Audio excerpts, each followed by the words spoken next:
Today we will be looking at 10 horrifying caving stories that went horribly wrong.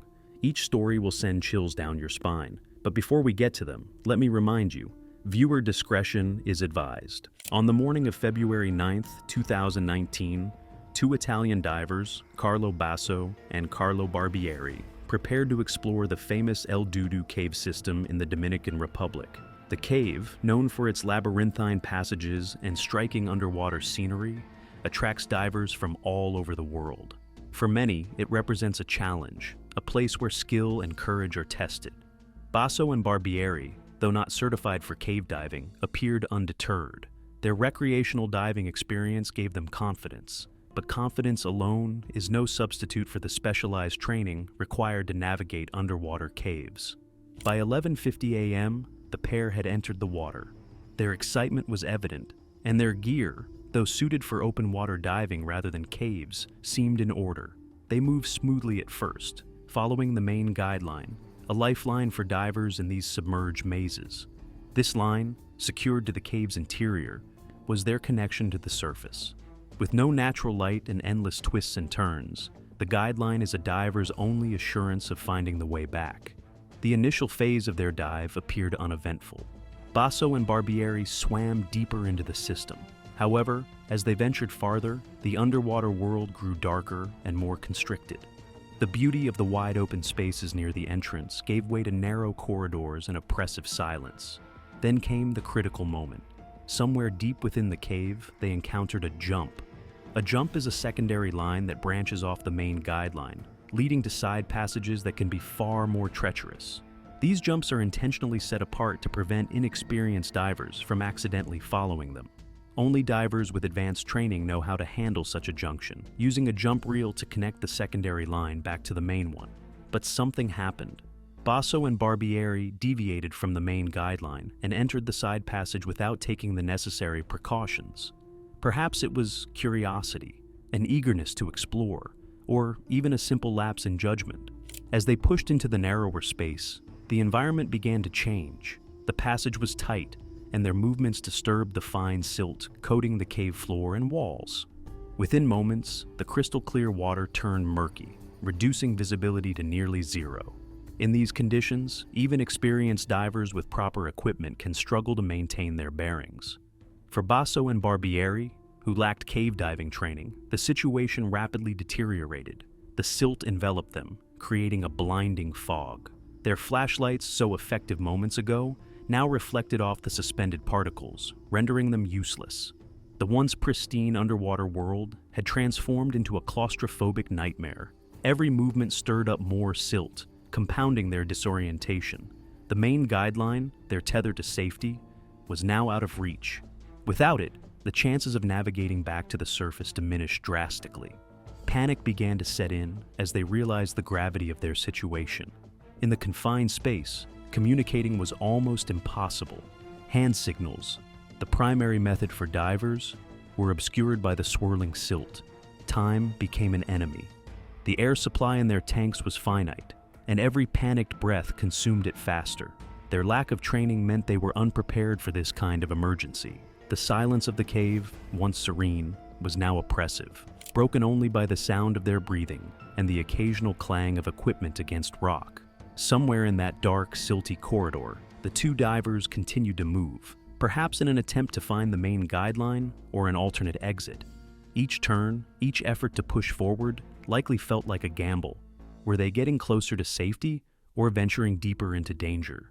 For Basso and Barbieri, the sense of isolation was overwhelming. The weight of the water above them, the encroaching darkness, and the dwindling air supply created an inescapable sense of urgency. They were far from the tranquil waters they had expected to explore, trapped instead in an environment that demanded precision and expertise they did not possess. The minutes stretched on, each one more critical than the last. Compounding the situation, Basso's front-mounted stage cylinder became entangled in the cave line. In his effort to press forward, the guideline snapped, trailing behind him. This severed their only reliable connection to the main guideline and the cave's exit. Trapped in an unfamiliar passage with no clear direction and rapidly diminishing air supplies, the divers found themselves in a life-threatening situation. The severed line rendered navigation nearly impossible. while the silt stirred by their movements turned the water into a suffocating haze. When Basso and Barbieri failed to surface by mid-afternoon, concern quickly grew among those waiting on land. Divers who venture into caves typically follow strict schedules, as even minor delays can signal serious trouble. The Dominican Republic's Speleological Society, DRSS, was notified, and two of its most experienced divers, Philip Lehman and Angel Comprez, prepared to search for the missing pair. The initial search began under challenging conditions. Lehman and Comprez entered the cave, following the main guideline and scanning for any sign of the missing divers. It wasn't long before they encountered heavily silted water, the first indication of trouble. The stirred-up silt was a telltale sign that Basso and Barbieri had ventured into an unstable area, likely a side passage. As the rescuers pressed deeper into the system, they discovered a broken guideline leading into a narrow, silty corridor. This discovery confirmed their worst fears. The divers had strayed from the main line, severing their only reliable connection to the cave's entrance. Without this guide, they would have been left to navigate the maze-like system blind, a near impossible task for even the most experienced divers. Lehman and Comprez cautiously entered the side passage, but the conditions were deteriorating rapidly. The dense silt made visibility almost non-existent, forcing the rescuers to rely on touch and memory to progress. The narrow corridor further hampered their efforts, leaving little room to maneuver or search effectively. After hours of painstaking work, they were forced to retreat without finding any sign of the missing divers. The next day, the search resumed under equally challenging conditions. The silt cloud from the previous day's disturbance had not settled, and visibility remained near zero. The rescuers faced mounting frustration as they combed the labyrinthine passages, knowing that every passing hour diminished the chances of a successful recovery. On February 12th, 3 days after Basso and Barbieri had entered the cave, the rescuers finally located one of the missing divers. Carlo Barbieri's body was found wedged in a narrow side passage, his position so restrictive that even the experienced recovery divers struggled to reach him. His equipment showed no signs of failure, suggesting that his death was likely the result of suffocation or drowning, both common outcomes for divers trapped in tight, silty spaces. Despite their best efforts, the rescuers were unable to retrieve Barbieri's body. The narrow confines of the passage made it impossible to maneuver safely, and the risk of further disturbing the already unstable environment was too great. The team reluctantly decided to leave Barbieri where he was and continued their search for Basso. For the next several days, the recovery effort faced one obstacle after another. The dense silt cloud showed no signs of settling, and the intricate maze of the cave system made it difficult to determine where Basso might have gone. By February 21st, after nearly 2 weeks of searching, the local recovery team decided to halt their efforts. The risks had become too great, and there was little hope of finding Basso alive. With the situation growing increasingly dire, 2 American divers, Ed Sorensen and Mike Young, were called in to assist. Both men were renowned for their expertise in cave diving recoveries, particularly in low visibility and high-risk environments. However, their arrival was met with resistance from local officials, who feared that the recovery effort was too dangerous. After tense negotiations, Sorensen and Young were given permission to proceed, but with a strict deadline of 8 days to complete their mission. Their first priority was to recover Carlo Barbieri's body. Using specialized equipment, including a harness designed for tight spaces and a 4-point anchor system for stability, Sorensen and Young carefully maneuvered into the narrow passage where Barbieri had been found. The recovery took 4 hours, requiring meticulous work in zero visibility conditions. Despite the challenges, they successfully brought Barbieri's body to the surface, providing some closure to his grieving family. The next day, the Americans turned their attention to finding Carlo Basso. Pushing beyond the point where Barbieri had been discovered, Sorensen encountered a crevice at the end of the passage. There, in complete darkness, he found Basso's body, wedged tightly in the confined space. To free the body, Sorensen had to cut away Basso's entangled equipment, including his back-mounted cylinder, which floated upward, indicating it was empty. His front-mounted cylinder, still full, sank into the crevice, suggesting that Basso had struggled desperately in his final moments. After disentangling the body, Sorensen and Young followed the same recovery process used for Barbieri. 4 hours later, they brought Basso's remains to the surface, concluding one of the most challenging recovery efforts in the history of the El Dudu cave system. On the morning of February 11, 1998, a sharp chill through the Tennessee woods persuaded James Lewis, Alan England, Daryl Moore, and Jerry Olson to prepare for their caving expedition. Olson had recently discovered a cave during a ridge-walking outing and invited his seasoned companions to join him in exploring it.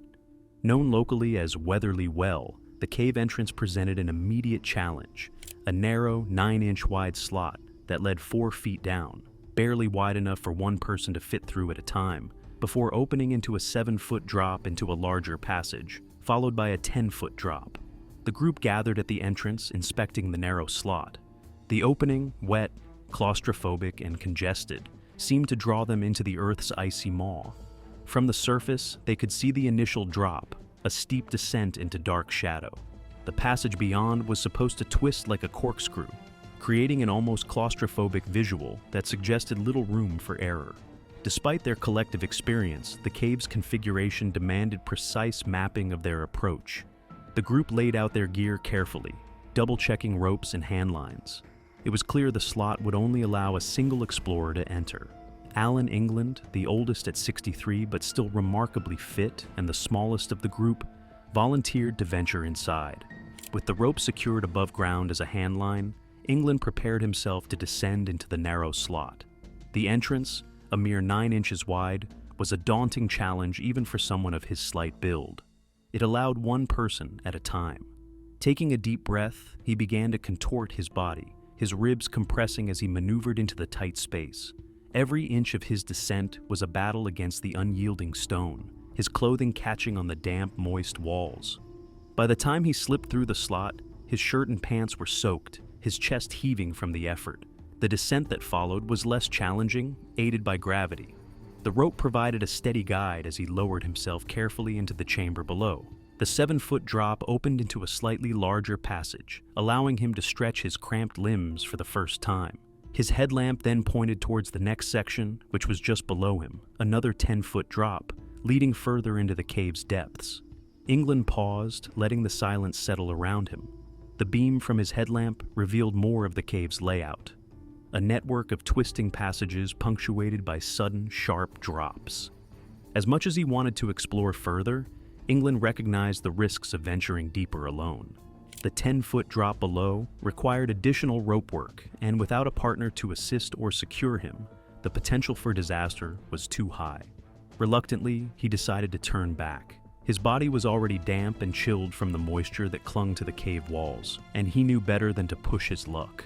Ascending the 10-foot drop was straightforward. Years of caving experience guided his movements, his hands finding purchase on the rope, while his feet searched for solid footholds. Each pull brought him closer to the surface. He reached the base of the slot entrance with a sense of cautious relief. It was only then that England realized the full extent of the challenge ahead. What gravity had made simple during his descent was now about to be insurmountable. England gazed upward at the tight slot he had entered through. From below, the narrow gap seemed even more constricting. He positioned himself and began the climb, using the rope for leverage. But as he reached the slot, his progress halted. The narrow confines of the entrance pressed against his body, restricting his movement and leaving little room to maneuver. His muscles, already fatigued from the cold and exertion, struggled. Gravity, which had assisted his descent, now turned against him. He twisted and pulled, trying to force his body back through the narrow opening, but the situation was unforgiving. The slot was tighter than he remembered, and each attempt to push through only left him more fatigued. His clothing, soaked from the wet rock, clung to his skin, making each movement heavier and more laborious. From above, Lewis and Moore noticed England struggling. They tried pulling on the rope to assist him, but the tightness of the slot offered no room for leverage. Each tug seemed to wedge him further into the rock, pinning him in place. The expedition turned into an agonizing nightmare as England's strength began to wane. His hands trembled from cold and exhaustion, and the realization that he was trapped began to weigh heavily on him. The slot was merciless, its unyielding rock pressing against him like a vice. The temperatures inside the cave were already low, and since it was winter, the cold air from the entrance turned the already frigid conditions into a battle against hypothermia. England's soaked clothing clung to his body like ice, sapping his remaining warmth. He shivered uncontrollably, his breath coming in shallow gasps. The narrow confines of the slot restricted even his ability to expand his chest fully, leaving him with the sensation of being slowly suffocated by the cave itself. Lewis and Olsen scrambled to provide what aid they could. They lowered extra clothing and a thermos of warm drink to England, hoping to stave off the cold. England forced himself to drink, trying to fight from the freezing grip of the cave, but his situation remained dire. As time went by, he finally called out everyone saying, he can't do this anymore, and they need to get help as soon as they can. Lewis and Olsen wasted no time. Hiking back to Olsen's house, they called the East Tennessee Cave Rescue Team, relaying England's plight. Within 2 hours, the rescuers arrived at the scene, a team of highly skilled cavers equipped with specialized tools and techniques. By the time the team reached England, he had been trapped for nearly 5 hours. His skin was pale, his body trembling from the cold. The pain was unlike anything he had ever felt before.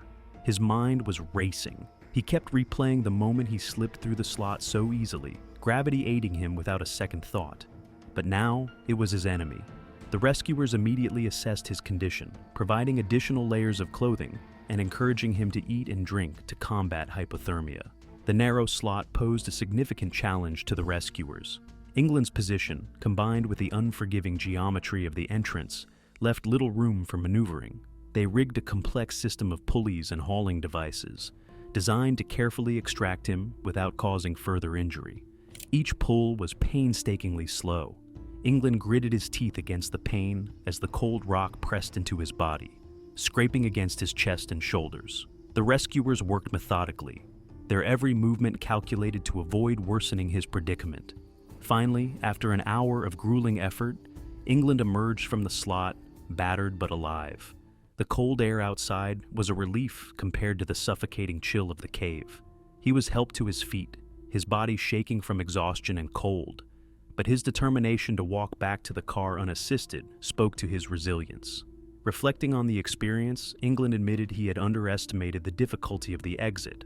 The cave's tight confines had hampered his ability to use his ascenders effectively, leaving him reliant on outside assistance. It was August 11, 1990 in the Bighorn Mountains of north-central Wyoming. Blaine Davis, Dave Baker, and Monty Harnden approached Rotorhead Cave, carrying their backpacks that were loaded with digging tools and equipment. The entrance was barely noticeable, a sinkhole hidden among the pines and moss-covered rocks, leading to the depths below.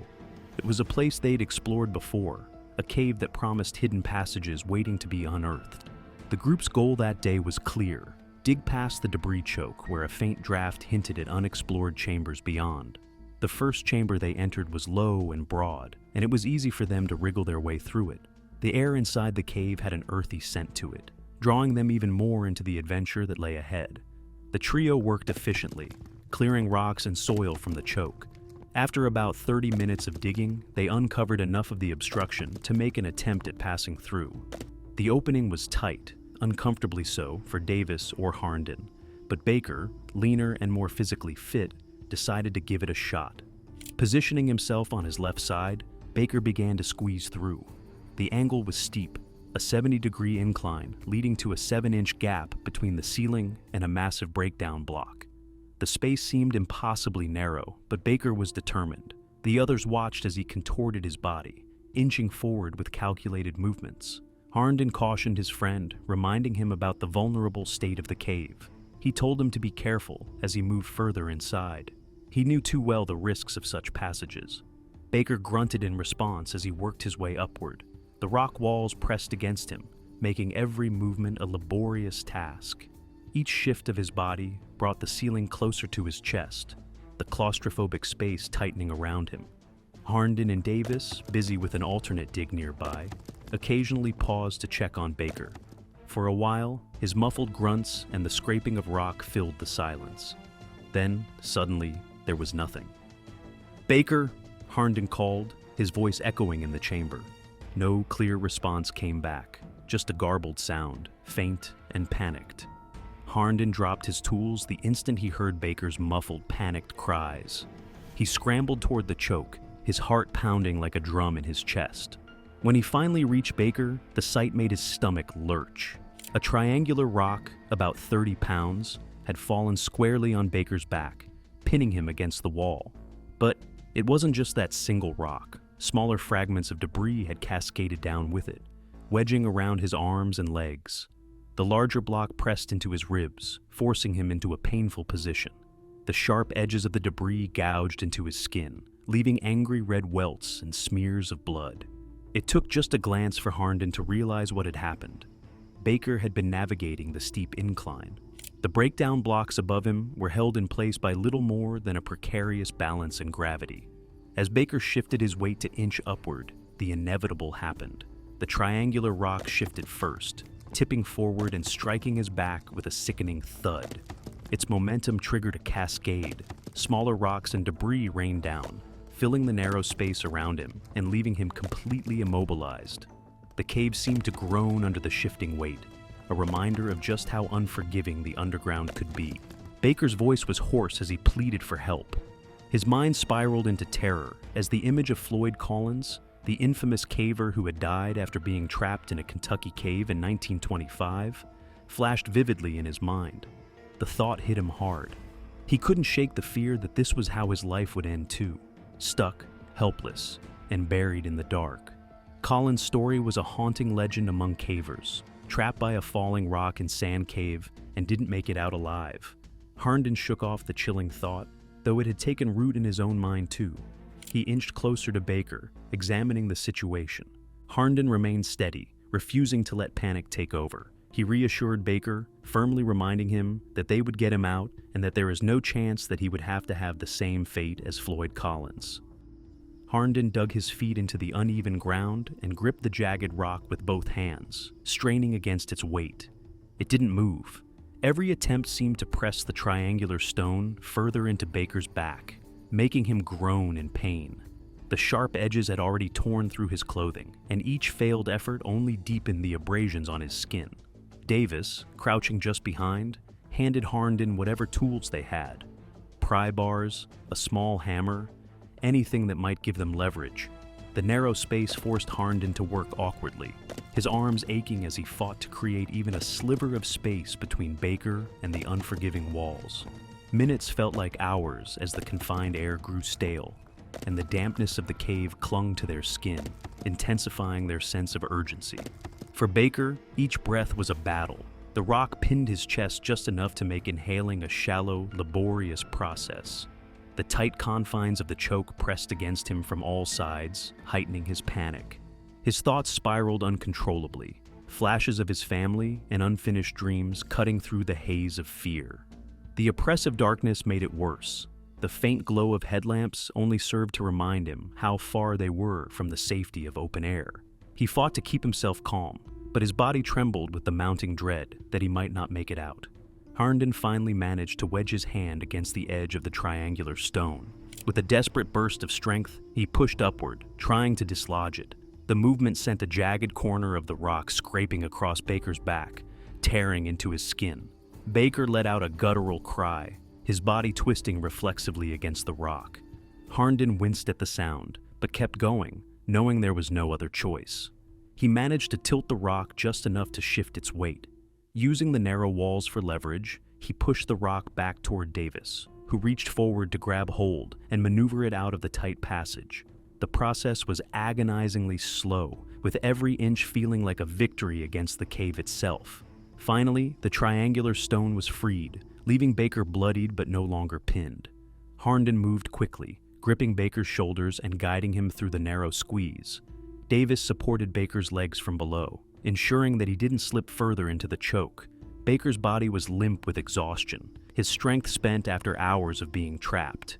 Each movement sent fresh waves of pain through him, but he gritted his teeth and focused on the voices of his companions urging him forward.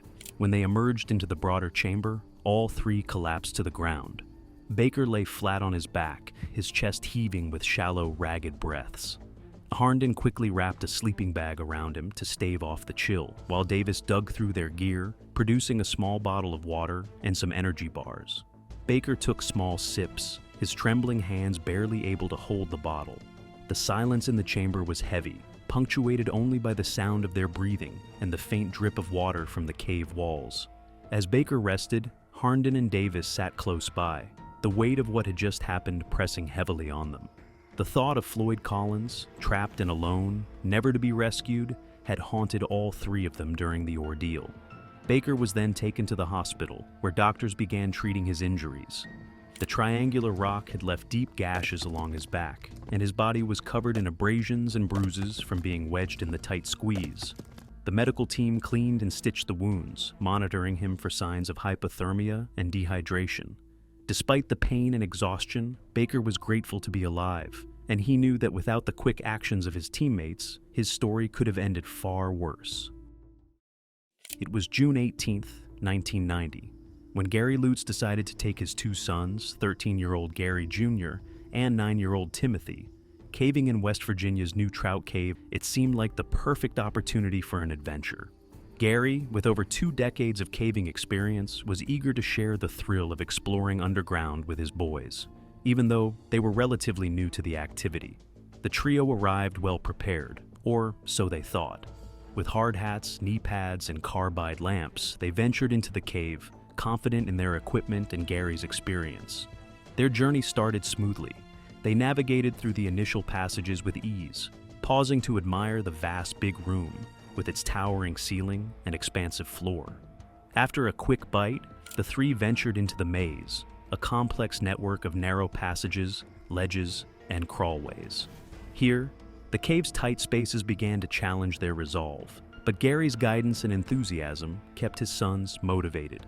As they approached an 8-foot drop, Gary decided to leave their pack behind to make navigating the tight sections easier. It seemed like a logical decision at the time. The pack contained extra food, water, and their only backup lights. Confident that their carbide lamps had been refueled just minutes earlier, Gary believed they'd return to the pack well before the lamps ran out. But the cave had other plans. About 200 feet into the maze, Timothy's light began to flicker. A mild inconvenience quickly turned into a looming threat when it failed completely. Gary assured his sons they could turn back, but just moments later, Gary Jr.'s lamp gave out as well. Panic started to creep into their minds as the once illuminated passages dissolved into shadows. Gary pressed forward, his own light still flickering faintly, the boys following closely behind. They moved as quickly as they could in the confined passages, but the maze's honeycomb of corridors proved disorienting. Gary tried to retrace their steps, but the confusing layout led them into one false passage after another. Then, as if the cave itself wanted to seal their fate, Gary's lamp sputtered and went out, plunging the three into total darkness. The air felt heavier now, and the silence pressed in on them.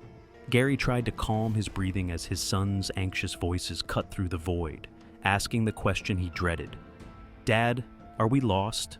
Gary tried to keep his composure. He couldn't afford to panic. His sons needed him to be strong. The maze's confusing layout had already led them astray once, and without light, the chances of finding their way back were slim.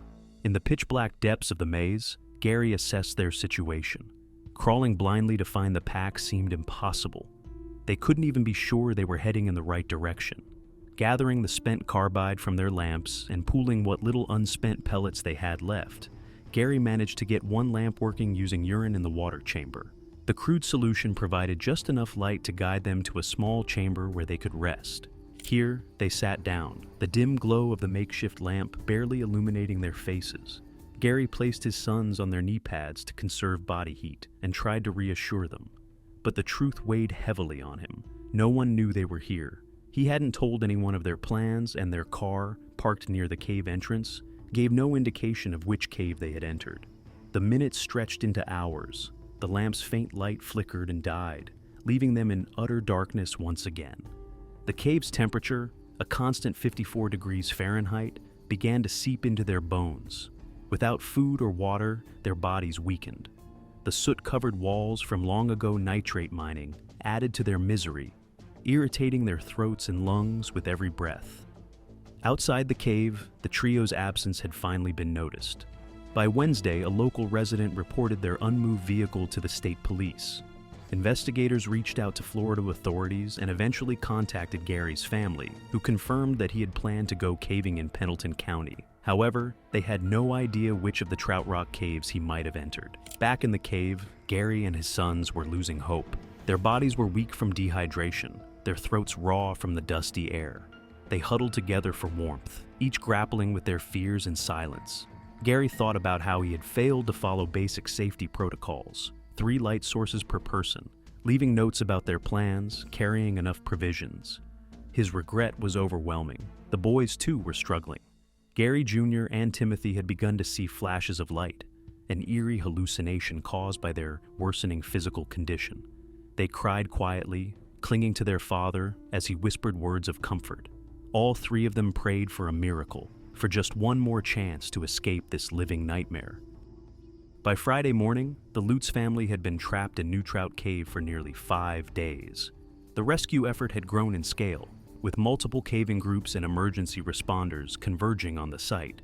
For the rescuers, the odds of finding survivors after such a prolonged period without food or water in the cold, damp environment of the cave seemed slim.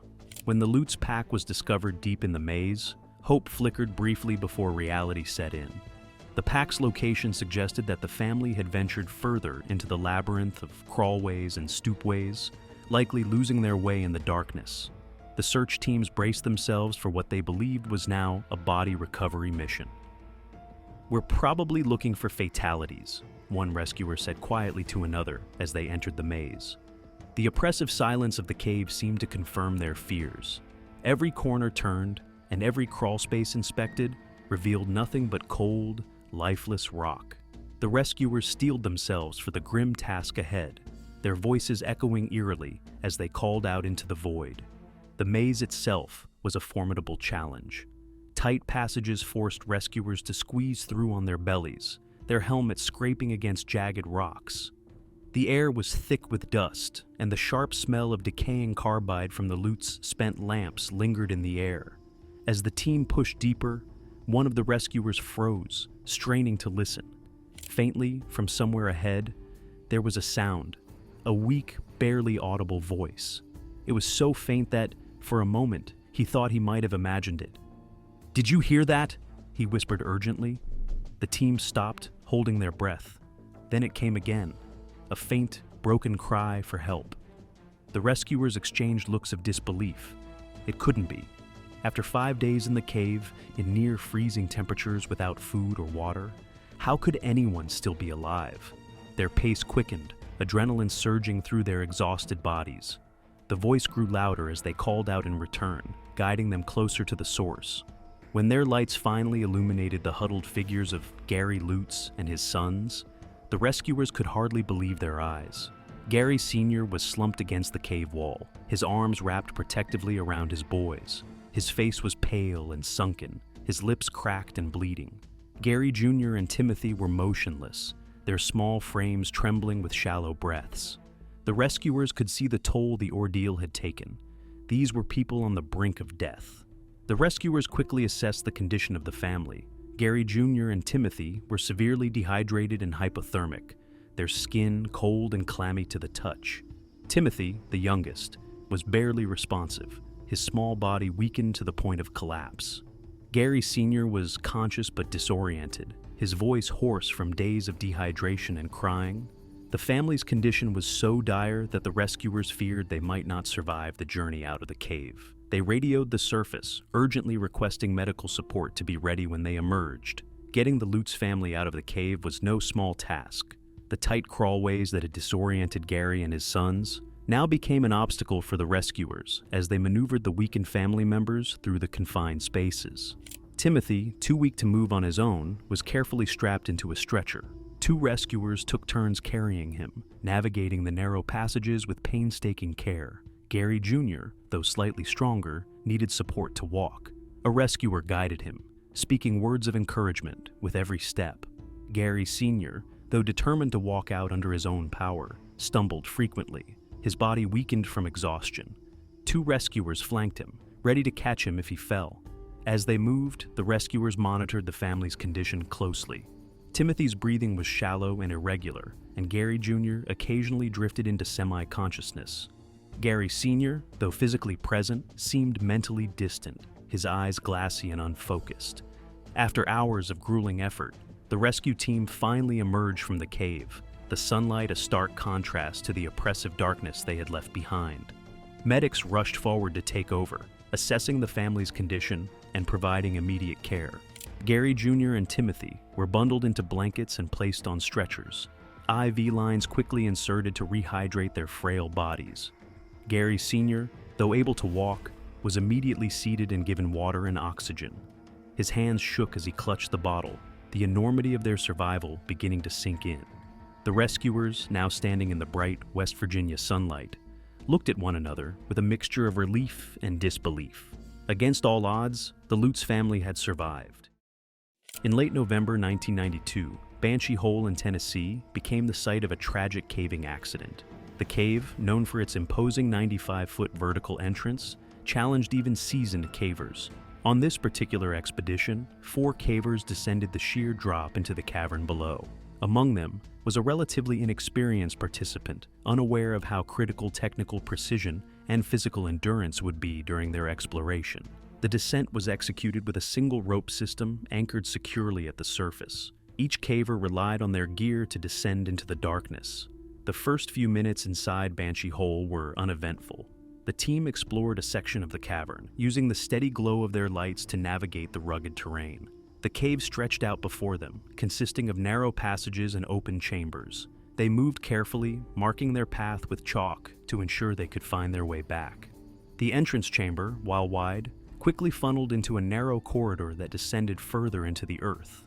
The walls were slick with moisture, and tiny rivulets of water trickled down in places, disappearing into unseen cracks below.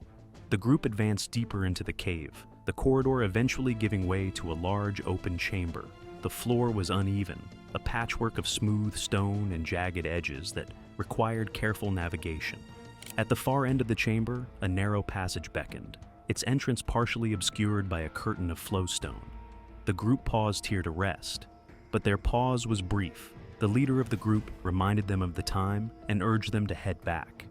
The route back to the surface was long, and they needed to conserve their energy. However, the true challenge of the trip came during the return ascent. The group decided to ascend one at a time. The least experienced one, identified here as the victim, went first. He was equipped with a rudimentary ascending rig that had been assembled based on instructions from a flyer accompanying a pair of Jumar ascenders. His setup included 2 ascenders, each attached to a foot with slings of differing lengths, and a chest harness improvised from webbing. A carabiner connected the chest harness to the rope, ostensibly to keep the climber upright. However, the system lacked a proper seat harness, a critical omission that would have provided essential support and stability during the climb. The victim started his ascent cautiously, his progress steady but slow. His companions watched from below, their lights following his movements as he inched upwards. The ascent rope passed through the carabiner at his chest, keeping him upright but offering little comfort. The climb was arduous, and as he approached the lip, a protrusion 8 to 10 feet below the top, the situation began to unravel. The lip presented a significant obstacle. Its overhanging nature required a climber to shift their weight and pull themselves over the edge, a maneuver that demanded upper body strength and precise technique. The victim struggled to navigate this section. His lack of experience became apparent as his movements grew increasingly uncoordinated. He attempted to push himself over the lip, but without a seat harness to distribute the load, his body bore the full brunt of the effort. The chest harness dug into his torso, restricting his breathing and circulation. After several attempts, the victim became visibly fatigued. His arms trembled with the strain, and his progress halted. The other cavers quickly realized the severity of the situation. 2 of them ascended to his position, hoping to assist. They tried various techniques to either pull him over the lip or lower him back down, but their efforts proved futile. The makeshift harness, now reinforced with additional webbing, became a trap rather than a support system. After nearly 3 hours of exhausting attempts, one of the cavers made the difficult decision to leave the group and seek outside assistance. The remaining cavers stayed with the victim, offering encouragement and trying to keep him calm. The chill of the cave seeped into their bodies as time stretched on. The victim's breathing grew labored, and his body sagged against the webbing. Suspended in the harness, his circulation was increasingly compromised. The Cumberland County Rescue Squad responded with precision and urgency, mobilizing their team and equipment within minutes of receiving the distress call. Their arrival at the scene, a mere 40 minutes later, gave the caving team some hope. The squad members were well acquainted with the challenges of cave rescues, tight spaces, complex rigging, and the physical toll such operations take. However, the situation at Banshee Hole presented a particularly grim and challenging scenario. Upon reaching the victim, they quickly assessed his condition. He was suspended in the improvised harness system, his body showing clear signs of distress.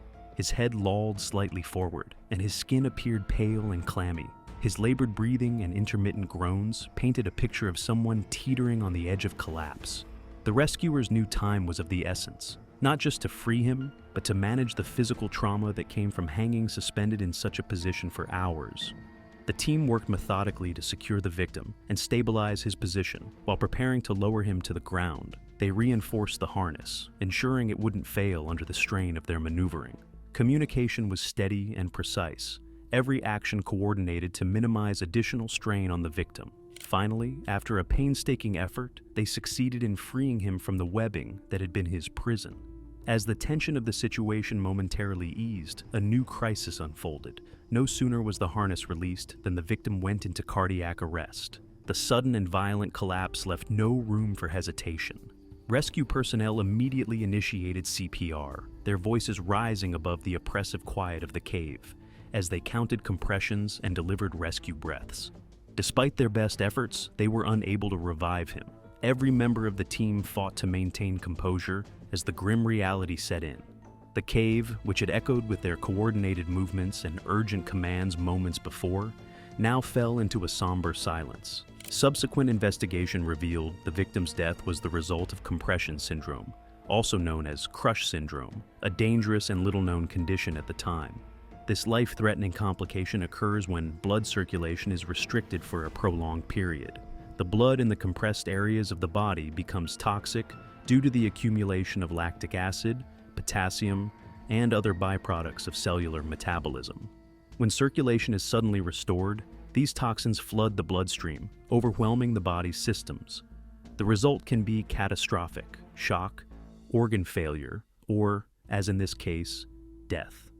The phenomenon of compression syndrome was relatively unfamiliar in the US at the time, with few cave rescue teams adequately trained to recognize or manage it. Experts would later speculate that if medical interventions like intravenous saline and specific medications had been administered before the release of pressure, the outcome might have been different. However, in the confined and treacherous environment of Banshee Hole, the odds had been stacked against the rescuers from the start. On Friday, December 12, 1981, two teenagers, Ronald Ames, 16, and Robert Tabor, 19, left school with a plan to explore the Clarksville cave system, located near their hometown. It wasn't unusual for them to go caving together, as they had been exploring local caves for months. They had a habit of venturing out on their own, often without notifying anyone of their precise whereabouts or return time.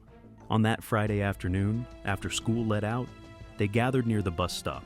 They were dressed in standard casual attire, shirts, jeans, sneakers, and, for the cold weather, coats, knit caps, and gloves.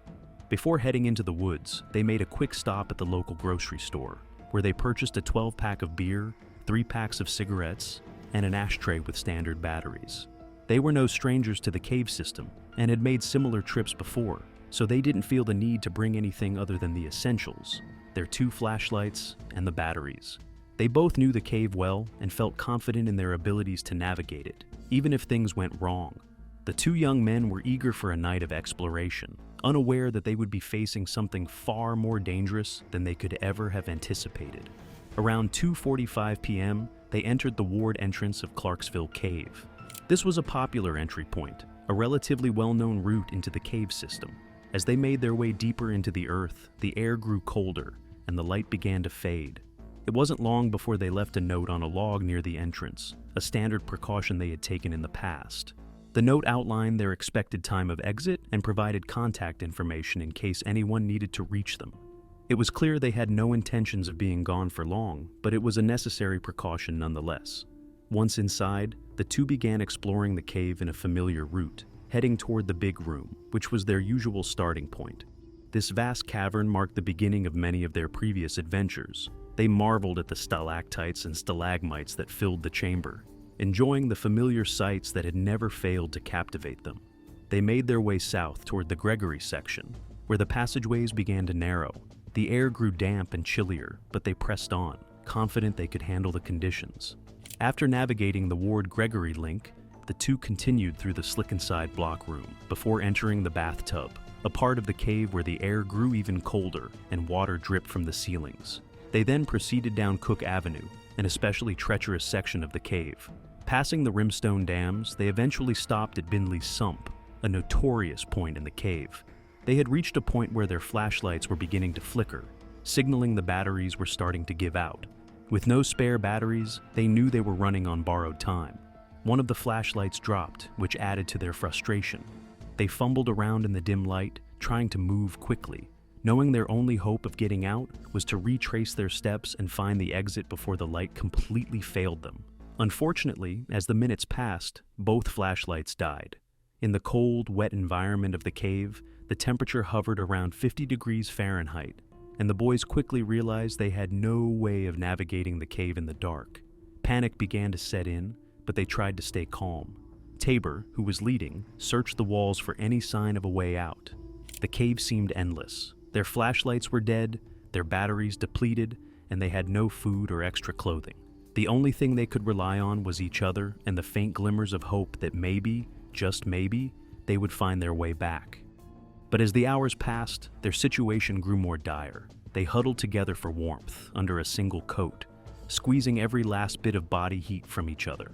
The cold, combined with the dampness of the cave, made it nearly impossible to stay warm.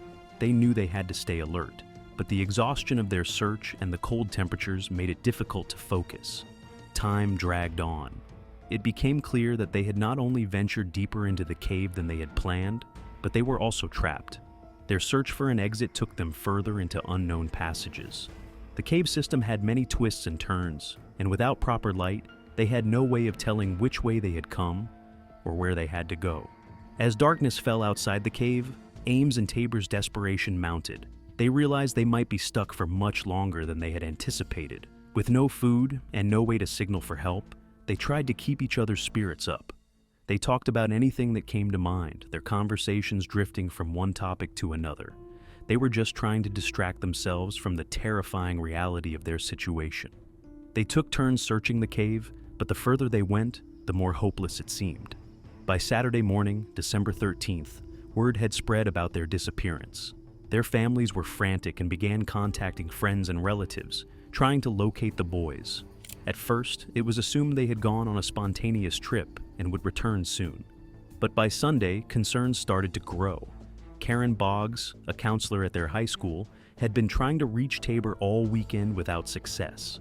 After several attempts to contact him, she realized something was wrong. She contacted their teachers, and it quickly became clear that the boys hadn't just gone on a short trip. They were likely stranded in the cave. On Tuesday, December 16th, Karen spoke to Nick Visco, another teacher at the school who was also an avid caver. Visco immediately suggested that a rescue team should be assembled to search for the boys. He had been to Clarksville Cave many times and was familiar with its layout. With his encouragement, an official search effort was organized. By Wednesday, a group of cavers and rescuers gathered at the Clarksville supermarket to prepare for the search. At 5 p.m. on Wednesday, December the 17th, the first team entered the cave through the Gregory entrance. They had a clear plan to search the areas the boys were most likely to have passed through. They began by heading toward Bindley's Sump, but after searching the area for over 30 minutes, they found no sign of the boys. The cave was cold and damp, and the search teams had to battle their own exhaustion as they pressed on through narrow passageways in thick mud. The search seemed endless. A second team entered the cave at 6:15 p.m., checking for any clues further along the passages leading to Bindley's Sump. They encountered the same frustrations as the first group. No signs, no clues, no evidence that the boys had been in that section of the cave. Time was running out. The rescue teams knew that if they didn't find the boys soon, it could be too late. At 6:40 p.m., a third team entered the cave through the ward entrance, heading toward the lake room to search the farthest reaches of the cave system. As the hours passed, the search continued. Each team that entered the cave reported no signs of the boys, and by 9 p.m., the situation was growing more desperate. The teams were starting to lose hope. But then, just as the situation was starting to feel hopeless, the first breakthrough came. A team member reported seeing something that appeared to be footprints. Further investigation revealed abandoned items, torn clothing, and other personal belongings. At last, the rescue teams had confirmation that the boys had been in the cave. They pressed forward with renewed urgency. At 9:25 p.m., an emergency team entered the cave, determined to find the boys and bring them out. After what must have felt like an eternity for the search teams, they finally located Ames and Tabor. The boys were found in a near hypothermic state, severely dehydrated and suffering from frostbite and numbness in their extremities. They had been trapped in the cave for nearly 4 days. Their condition was critical, but they were alive. The rescue team worked quickly, administering first aid as they prepared the boys for evacuation. The harsh reality of the situation was evident. The boys were lucky to be alive, and their ordeal had taken a significant toll on their physical and mental state. By 9:45 p.m., Ames and Tabor were safely in an ambulance on their way to the hospital. The boys had been incredibly lucky to survive such a harrowing experience.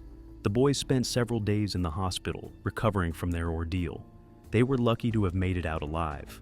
In the weeks that followed, they both reflected on their experience and the importance of safety when venturing into the unknown. Their story became an inspiration to other cavers, a reminder of the importance of being prepared, staying alert, and always respecting the cave. On December 27, 2003, a group of 8 boys from the San Antonio Boys Village, along with 2 counselors, trekked toward Boy Scout Cave in Florida. Among them were Michael Sharrow, 15, and Javerick Henderson, 16, 2 adventurous teens eager to prove their mettle in the labyrinthine depths of the cave. Their counselors had decided to remain outside, citing their size as a limitation in navigating the tight passages. The cave was notorious for its narrow crawlways and sharp turns, but it was considered safe due to its stable structure and dry conditions. The group with just 9 flashlights began their descent shortly after noon. The temperature dropped to a constant 72 degrees Fahrenheit as they moved further from the entrance. Their counselor, who had stayed behind, had set up a small campfire near the entrance to keep warm. Unbeknownst to him, this decision would add a sinister twist to the unfolding nightmare. Michael and Henderson led the group. The air was still, almost suffocatingly silent, as the boys crawled and twisted through tight passages. Despite the cave's reputation for safety, its claustrophobic confines bred unease. The further they went, the more the oppressive darkness pressed against them. About an hour into their exploration, they reached a particularly challenging section of the cave known as the Hairpin Curve. The group stopped to assess the passage. The counselor's absence was beginning to weigh on the boys, their guidance and physical strength sorely missed in such a precarious situation. Michael, determined to lead, pushed forward into the Hairpin Curve. The Hairpin Curve passage in Boy Scout Cave was a natural bottleneck, a narrow, horizontal slit in the rock with small twists, just wide enough for a single person to crawl through. The passage then curved sharply at an almost 180-degree angle, creating a blind corner that concealed what lay beyond. Rough, damp limestone walls closed in from all sides. The floor was uneven, littered with small rocks and debris, while the ceiling pressed low, forcing anyone attempting to pass to contort their body. The passage was tight, tighter than any they had encountered so far. Michael wriggled his way through, while Henderson followed closely behind. Henderson had to contort his body, twisting and turning to navigate the sharp bend. Suddenly he stopped, unable to move forward or backward. His breathing quickened as the realization dawned on him. He was stuck, completely twisted. Michael, just in front of him, noticed his struggle and moved to help. The rest of the group waited anxiously in the wider section of the passage, their nervous chatter echoing faintly in the narrow confines. Michael crawled back, wedging himself into the cramped space to assist Henderson. The sharp limestone walls pressed against them, scraping their skin as they struggled. The The cave's silence was soon replaced by the sound of panic breathing and muffled shouts as Michael tried to free his friend. The effort was exhausting, the confined space sapping their energy and making every movement a battle. Henderson's body twisted unnaturally, wedged tightly in the unforgiving cave walls. Sharp edges dug into his ribs and hips, sending jolts of searing pain with every slight movement. His limbs' awkward bend sent relentless pressure on his entire body, making him feel as though the cave itself was crushing him alive. As the minutes turned into an hour, Michael began to feel the effects of the cold and exertion. Despite the cave's relatively mild temperature, the boys' bodies were losing heat rapidly due to their lack of movement and the constant contact with the cold limestone. And suddenly, the worst started happening. Michael's vision blurred, his muscles weakening as he continued to push and pull in an attempt to free Henderson. Without warning, Michael collapsed, his body slumping against the narrow walls. Panic surged through Henderson as he realized his friend was unconscious. Trapped and unable to move, he could only shout for help, his voice echoing through the passage. The boys waiting in the wider section of the cave were thrown into chaos. They scrambled to assess the situation, their flashlights flickering as batteries began to wear thin. The group realized they were in over their heads. With Michael unconscious and Henderson stuck, their initial bravado turned to fear. The air felt heavy, amplifying their dread. Some of the boys began to panic, convinced the fire outside was consuming the oxygen. They decided they needed to get out as at any time. The lack of oxygen will further make the situation for everyone. Every single one of them was now on borrowed time. No one wanted to leave Michael and Henderson behind, but they had no choice. Realizing they couldn't free their friends on their own, they made the difficult decision to leave Michael and Henderson behind and crawl back to the entrance to call for help. Outside, the counselors were oblivious to the unfolding disaster. When the boys reached them, out of breath and wild-eyed, he could barely explain what had happened. The counselors extinguished the fire immediately, their faces pale with realization.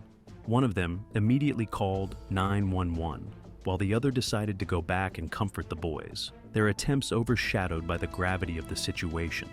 Within an hour, rescue teams arrived at the scene.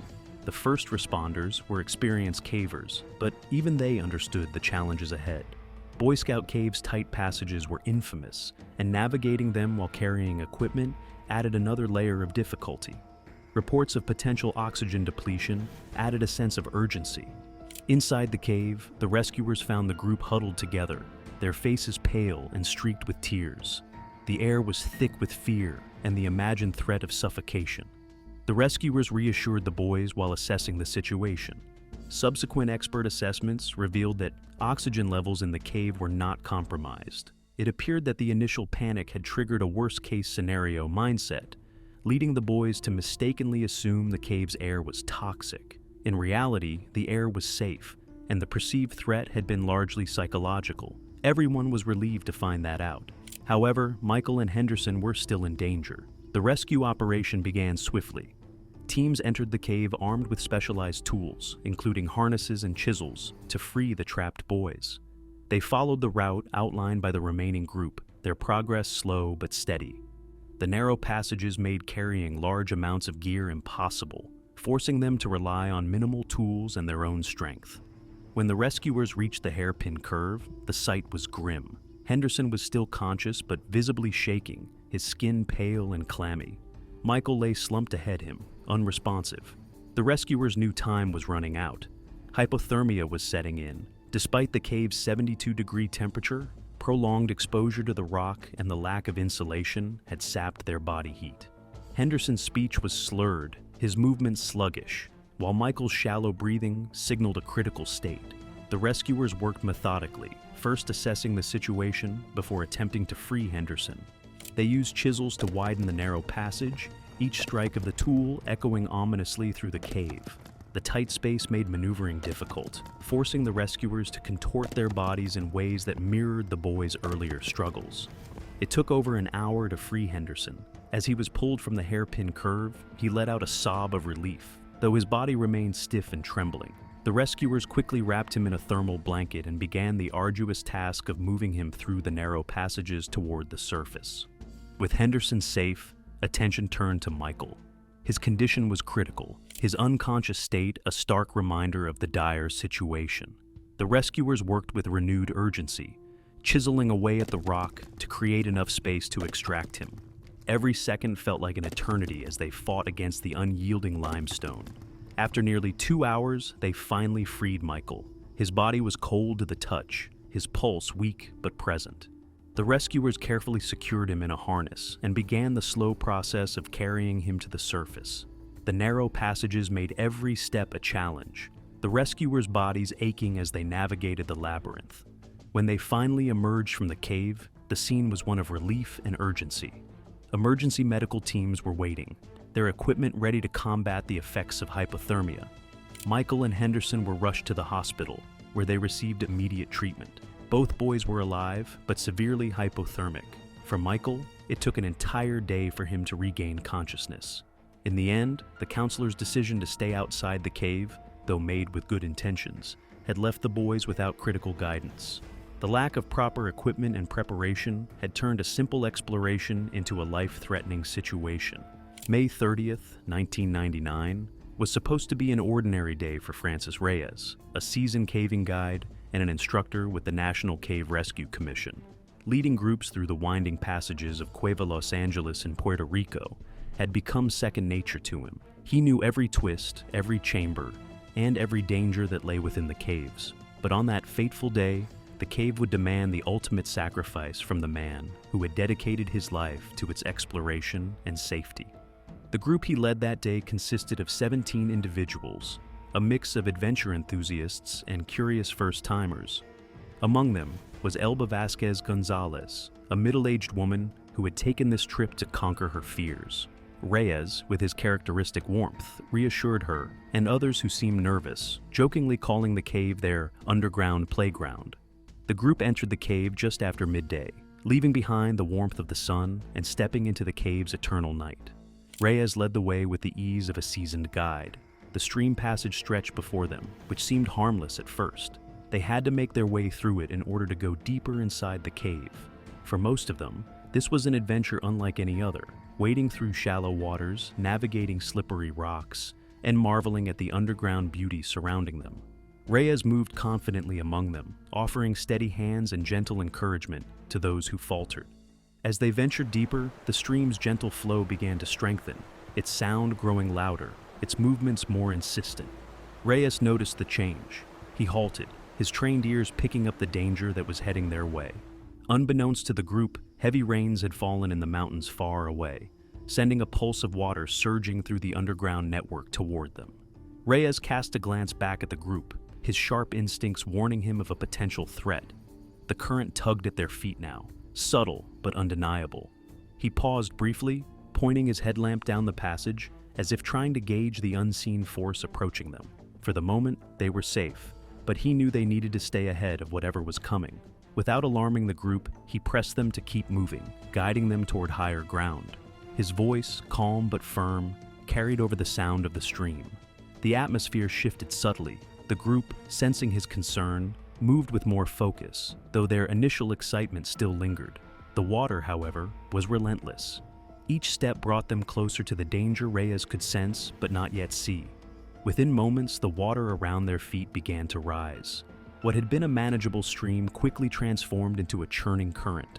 Panic began to set in as the group struggled to keep their footing. Reyes acted swiftly, directing them to higher ground. He shouted and instructed everyone to move up to the incline, pointing towards a steep, rocky slope that led to an upper passage. The group scrambled upward, the water surging faster with each passing second. The sound of the flood was deafening, a roar that drowned out all other noise.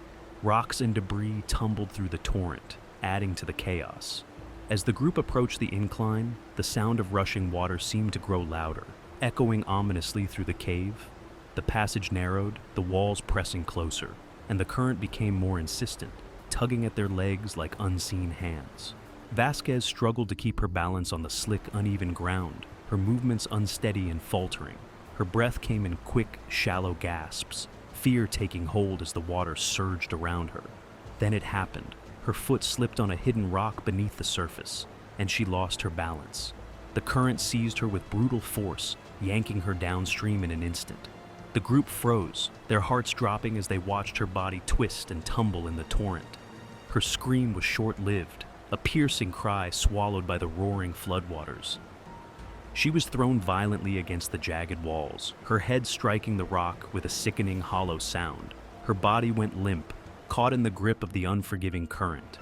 For a moment, time seemed to stand still, the cave filled only with the thunderous rush of water and the distant, haunting echo of her impact. Without hesitation, Reyes sprang into action. There was no deliberation, no second guessing. He simply moved, diving headfirst into the churning water. The torrent immediately fought against him, clawing at his limbs and threatening to pull him under, but he pushed forward, his every muscle straining against the surge. The group could only watch, their faces etched with terror, as he disappeared into the chaos. Reyes' powerful strokes cut through the water, his determination overriding the pain and exhaustion clawing at his body. He reached Vasquez just as the current began to drag her under, her face pale and slack, blood trickling from a gash on her forehead. Grabbing her with one arm, he used the other to brace against the sharp rock, steadying himself against the relentless force. She was barely conscious, her body lifeless and heavy in his grasp. The cold water had sapped her strength, leaving her at the mercy of the cave's wrath. Reyes pulled her close, shielding her fragile form as debris swirled around them, the sharp edges threatening to tear at their skin. His breath came in ragged bursts, each movement a battle against the surging flood. The climb back toward safety was harrowing. Reyes, burdened by Vasquez's weight and the punishing current, inched his way toward the incline. Every step was agony, the water battering him with unrelenting force, the sharp rocks biting into his hands and legs. His muscles burned, his vision blurred, and his lungs screamed for air, but he refused to let go. He could hear the shouts of the group above, their frantic voices urging him on, though their words were lost in the cacophony of the flood. When he reached the base of the incline, his legs trembled with exertion, his body on the brink of collapse.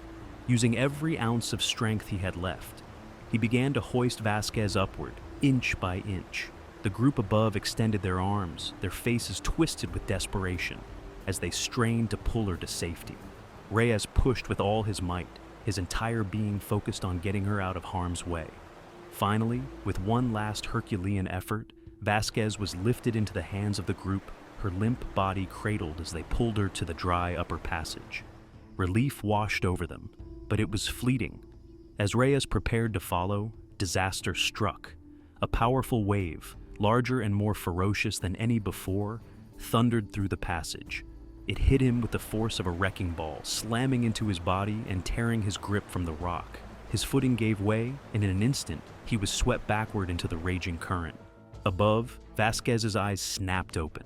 Dazed and bloodied, she screamed in horror as she saw Reyes being carried away. Her voice, raw and broken, echoed through the cavern, cutting through the chaos. She scrambled to the edge, her trembling hand outstretched toward him, desperate to pull him back.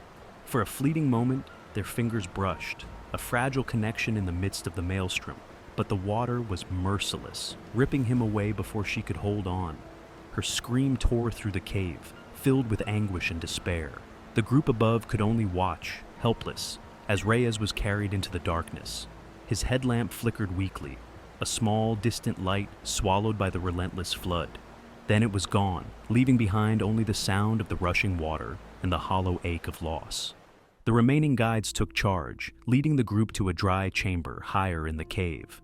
The climb was grueling, the rocks slick and the air cold. Once there, they huddled together, their spirits crushed by the loss of their leader. Vasquez, though physically injured, was inconsolable. She sat apart from the group, her body trembling with sobs. One of the other guides, a longtime friend of Reyes, sat beside her to make sure she was all right. Outside the cave, the absence of the group had raised alarms. Rescuers were mobilized and arrived at the entrance by dawn. The operation was fraught with difficulty as the floodwaters remained high and the passages unstable. After hours of careful navigation, the rescuers reached the trapped group. Vasquez, weak but determined, insisted on walking out with assistance, her mind still consumed by the memory of Reyes' sacrifice. The group emerged into the daylight, their faces etched with exhaustion and sorrow. Vasquez was taken to the hospital, where her injuries were treated. She was later reported to be in fair condition, her physical wounds healing, though the emotional scars would remain. Reyes's body was recovered later that day, found downstream from where he had been swept away. News of his death spread quickly, and tributes poured in from the caving community. While recovering, Vasquez often bore the weight of guilt, blaming herself for the tragedy. Reyes' companions, learning of her anguish, would visit her to offer comfort and share stories about the man he was. They recounted his selflessness, his unwavering courage, and his instinct to help others without hesitation. He lived for this, they would say, and he would have done the same for anyone. That's who he was, a man who put others before himself, no matter the cost. To those who knew him, Reyes was more than just a guide. He was a mentor, a protector, and a friend. In June 1992, a group of 10 Boy Scout members decided to go on a caving expedition in Killiansburg Cave. Killiansburg Cave wasn't much to look at, just a modest cave tucked away in the hills of West Virginia.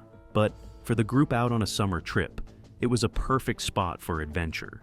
The cave was near the Potomac River, and the boys were spending the day exploring, laughing, and just enjoying the freedom of being outdoors. Among them was Brian Quintanilla, a curious, wiry 13-year-old who had a knack for noticing things others missed. While most of the group stuck to the main passages, Brian spotted a narrow, twisting passage within the cave. It wasn't much wider than his shoulders, but to him, it looked like a secret shortcut, maybe even a hidden route that connected to another part of the cave. The passage was tight, barely large enough for someone his size to wiggle through. Its shape resembled an L when viewed from above, which meant it had a sharp, L-shaped bend in the middle. He crouched down at the entrance and peered into the dark, earthy space. Brian began squeezing into the passage, inching forward carefully. The rock pressed tightly against his shoulders and hips as he wiggled deeper. When he reached the bend, he figured out it was going to be tricky. To get through, he had to twist his body in a painful way. He reached the sharp bend in the passage and realized the only way forward was to hyperextend his knees, twisting his legs awkwardly to fit through the constriction. He managed it, pushing past the sharp angle and emerging into a slightly wider section of the passage. It was uncomfortable, painful even, but the promise of emerging triumphant on the other side drove him forward. He pressed his body through the bend, his breath quickening as the passage tightened further. Finally, with one last push, he managed to pop through the constriction. At first, he must have felt triumphant. He'd made it through the toughest part, but that relief didn't last long. It only took a moment for him to realize that something had gone horribly wrong, and the relief had turned to dread in an instant. The narrow passage widened just enough for him to realize he was trapped. The sharp angle of the bend and the hyperextended position of his legs made reversing his moves nearly impossible. He tried to wriggle free, but the rock wouldn't give in. Panic prickled at the edges of his mind as he tried to wriggle backward, his body refusing to obey. He couldn't get himself out of there. He was painfully wedged, stuck alone inside the cave's passage. Others started to feel his prolonged absence. They realized that when they entered, there were a total of 10. However, now towards the end of the trip, one is missing. Concerns began to set in as they noticed he'd been gone for too long. They started calling for him. They retraced their steps and looked for him everywhere. No one knew where Brian went. No one had even noticed the passage he was in before, so they just kept looking at places they were familiar with. They kept calling his name, hoping for a response. Eventually, Brian heard his friends' voices, and now he had to muster strength to shout back. Brian made repetitive sounds as his awkward bend made speaking difficult. They heard his muffled voice calling back, full of fear. They rushed to the passage and found Brian wedged inside, unable to move. From their view, they could only see his legs. No one knew in what position he was stuck in, since they haven't seen this passage before. A few of them tried pulling on his legs or giving him advice, but nothing worked. The situation was quickly getting serious, and they could see him suffer in pain. Brian's chest was bent unnaturally, each breath coming in short bursts. The sharp bend of the passage had locked his knees into a hyperextended position, sending jolts of pain through his legs with every attempt to shift. The strain on his body was relentless, an intense grinding ache that built with every passing moment. The narrow space magnified the discomfort, leaving him nauseous, lightheaded, and acutely aware of how little control he had over his own movements. The rock did not yield, and neither did the pain. They tried to reassure him, their young voices wavering with uncertainty. still trying to tug at his legs, but the passage refused to relinquish its hold. Brian's panic deepened, tears streaming down his face as the reality of his situation set in. Word of the incident quickly spread to the scout leader, who happened to be Brian's mother. She rushed to the scene. You can imagine her heart dropping and thinking about her kid's safety as she scrambled into the cave. The sight of her son's feet, the only part of him visible beyond the bend, was both a relief and a fresh source of anguish. She crawled as close as she could and called his name. When he answered, she knew he was terrified, but at least he was conscious. Assessing the situation, she realized that his current position was likely the same one he had used to navigate the bend.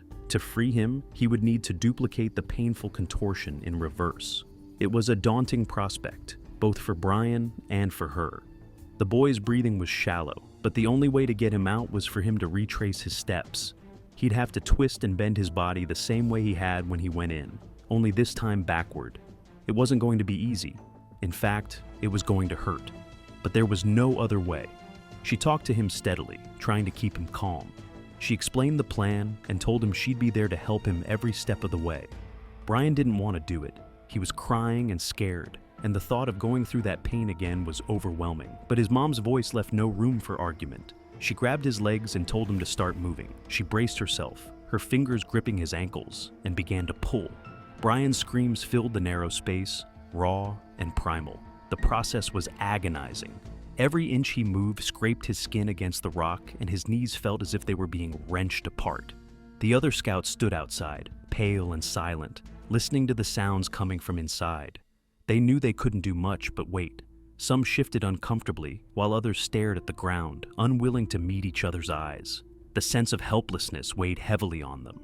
Inside the cave, Brian's progress was agonizingly slow.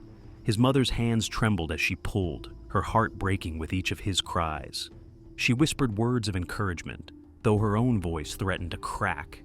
Inch by inch, Brian's body began to move back through the constriction. The rock seemed to fight them every step of the way, its jagged edges unyielding and merciless. The whole ordeal felt like it lasted forever, but finally Brian's torso emerged from the bend. With one last pull, his mom got him free. Brian collapsed into the wider part of the passage, sobbing and trembling. But before his mom could calm him down, the adrenaline surging through his body drove him into a blind panic. The tight spaces that had felt like an adventure earlier now felt suffocating. He was feeling more and more claustrophobic. Soon, with the help of his mom, he got out of the passage as fast as they could. He collapsed onto the floor for a while. However, Brian's mental state was getting weaker. The cave was making his panic attack worse, and just after a minute or two, he started to feel suffocatingly trapped. Everyone held him and escorted him out of the cave, his face pale and contorted with fear. He stumbled into the open air, collapsing onto the grass. His chest heaved as he gulped in deep breaths, the sunlight almost blinding after the cave's dim confines. His mother came out shortly after, her hands scraped and bloody, her face a mix of exhaustion and relief. The group gathered around Brian. No one said much. The weight of what had happened hung heavily over them. In the days that followed, Brian's body healed, but the emotional scars lingered. That experience stuck with him for years to come. It was May 11th, 1996, when an experienced caving team of 11 members and government safety experts ventured into Midnight Creek Cave, California. This cave had been off-limits since 1994, closed due to dangerous levels of hydrogen sulfide in the water. The team was there to test for gases and evaluate conditions, but what started as a controlled exploration turned into a nightmarish ordeal for one of them. The group had split into smaller teams to navigate the treacherous cave. Richard Breisch, Colin O'Neill, Kurt Wexel, and René van Vrieswijk were part of the trailing group. The team set up gas detectors to check the hydrogen sulfide levels in the air. They tested the water for dangerous chemicals, focusing on sulfur content. Each team member took turns monitoring different areas of the cave. The safety experts looked for any signs of instability in the cave's structure. Everything seemed under control at first, but that would soon change. The upstream section had been uneventful, but as they began their return, tragedy struck. Richard, leading the group, stepped onto what appeared to be solid ground, a slick, moss-covered rock, and suddenly lost his footing. In an instant, he disappeared into a narrow, vertical chute in the stream bed, his carbide lamp flickering out as he fell. The chute was just 3 feet in diameter, barely wide enough for Richard's body. He landed in a standing position, but his torso was twisted awkwardly, and his head dipped below the water's surface. The force of the fall wedged him in tightly, with his legs pinned upward and his chest compressed. The icy stream surged around him, filling his nose and mouth with freezing water. Panicked, he craned his neck upward, desperately trying to create an air pocket to breathe. The ever-present danger of hydrogen sulfide added another layer of dread to the situation, as the gas could quickly overwhelm him if he didn't find relief soon. For a few agonizing seconds, he wasn't sure if anyone had seen him fall. The thought of being alone in this suffocating position sent a surge of adrenaline through his body. His head felt like it was being pressed underwater by an invisible hand. Each attempt to hold his head up required an excruciating effort, his muscles trembling with the strain.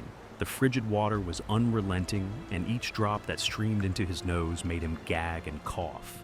The position began to take its toll, nausea welling up as his stomach twisted painfully. Above him, Colin O'Neill had seen the fall and reacted instinctively, moving toward the chute to help. In his haste, Colin misjudged the slickness of the rock and slipped, plummeting into the chute himself. The impact drove Richard deeper into the narrow passage, worsening his predicament. Richard's body compressed further, his ribs now pressing painfully against the unyielding rock walls. He couldn't tell if he was at the bottom of the chute or if there was another drop waiting beneath him. Fear and claustrophobia gripped him as the thought of hydrogen sulfide poisoning lurked in his mind. Colin struggled to free himself and called out for help. Renee and Kurt, alarmed by the commotion, rushed to the scene. With Kurt's assistance, Renee managed to pull Colin out of the chute, but Richard remained trapped. His friends could see the water level rising around him, his face pale and his eyes wide with terror. Every second was critical, and the thought of toxic gases accumulating in the cave added to their urgency. Richard's attempts to breathe became a tormenting cycle. He would summon all his strength to lift his head, gasping for precious air, only to have his muscles give out and his head fall back into the icy stream. Each time, water filled his nose and mouth, triggering violent coughs and retches. His vision blurred, and waves of nausea surged through him. The effort of holding his head up was draining him faster than the cold water could. The group quickly debated their options. Falling onto Richard to push him downward was a desperate and risky move, but it seemed like the only immediate solution. With careful coordination, one of them positioned himself to use the weight strategically. As he tried to push, the force caused Richard's body to shift, but instead of freeing him, it drove his right shoulder against the jagged rock, leaving him gasping in pain. His legs twisted further, sending searing pain through his hips. Time was slipping away. The air in the cave was heavy with tension. Renee and Kurt checked their maps frantically, searching for an alternate passage that might lead to a position below Richard. If they could access the chute from another angle, they might be able to push him upward instead of driving him deeper into the narrow trap. The clock was ticking, and Richard's groans of pain spurred them into action. The possibility of rising gas levels added to their desperation. While Renee and Kurt searched for the alternate route, Colin stayed with Richard, trying to keep him calm. But Richard's condition was deteriorating. His lips turned blue, and his breaths came in shallow, labored gasps. The strain of holding his head above the water had taken its toll. His body convulsed, and he gagged, each retch making it harder to breathe. The sensation of drowning was ever present, a cruel reminder of how precarious his position was. After what felt like an eternity, Renee and Kurt found a potential route. It involved traversing a tight, water-filled passage that would bring them below the chute. The route was cramped, but there was no other choice. The two squeezed through the narrow tunnel. The passage was barely wide enough to allow movement. Meanwhile, Richard's strength was fading. His head dipped below the water again, and this time, he struggled longer to lift it back up. The effort sent a fresh wave of pain through his neck and shoulders. His mind raced with dark thoughts. What if this was it? What if his friends couldn't reach him in time? He thought of his family, of the things he'd left unfinished. Each thought was interrupted by the cold, choking grip of the water, and the stinging realization that the air he was gasping for might itself be tainted. Finally, Renee and Kurt emerged at the base of the chute. From below, they could see Richard's ordeal. Meanwhile, Van reached the scene. Without even asking what had happened, he quickly sprang right into action. Van, coordinating with Colin, grabbed Richard by his legs. They began the delicate process of pulling him upward while Colin and Renee pushed from below. The angle was awkward, and the walls of the chute made every movement a struggle. Richard felt the pressure from below and tried to assist, pushing with what little strength he had left. The pain in his shoulder flared as he twisted his torso, and his ribs screamed in protest. But inch by inch, he began to rise. The water level receded slightly, giving him just enough space to catch his breath. Encouraged by this progress, his friends redoubled their efforts, spurred on by the knowledge that failure was not an option in such a hostile environment. With one final, coordinated push and pull, Richard's torso broke free from the chute. Colin grabbed him under the arms and hauled him onto the ledge, his body collapsing like a rag doll. He lay there, shivering violently, his chest heaving as he gulped in the damp cave air. His friends gathered around him, checking for injuries. Though he was battered and bruised, with a likely dislocated shoulder, he was alive. The exit from Midnight Creek Cave was fraught with difficulty, made all the more challenging by Richard's impaired vision. As the only one familiar with the cave's complex layout, the responsibility of guiding the group out fell entirely on his shoulders. Without his glasses, the dim light from their carbide lamps did little to clarify the path ahead. Every shadow seemed to shift, turning familiar terrain into a confusing labyrinth. Richard relied on his memory of the cave's passages, but the blurred shapes and uneven surfaces slowed their progress. His companions stayed close, assisting where they could, but much of the navigation fell to him. Each turn and crawl through narrow passages felt like a test of endurance as they cautiously moved forward. Step by step, the group made their way toward the surface, their pace deliberate but determined. When they finally emerged into the open night, the sight of the stars above felt like a hard-won triumph over the endless shadows they had left behind. The nightmare was over. Looking back on that night, it was clear that Richard's survival was due to the quick thinking and unwavering determination of his friends. Without their efforts, the outcome could have been tragically different. Midnight Creek Cave, with its hidden dangers and unforgiving terrain, had tested them all in ways they never anticipated.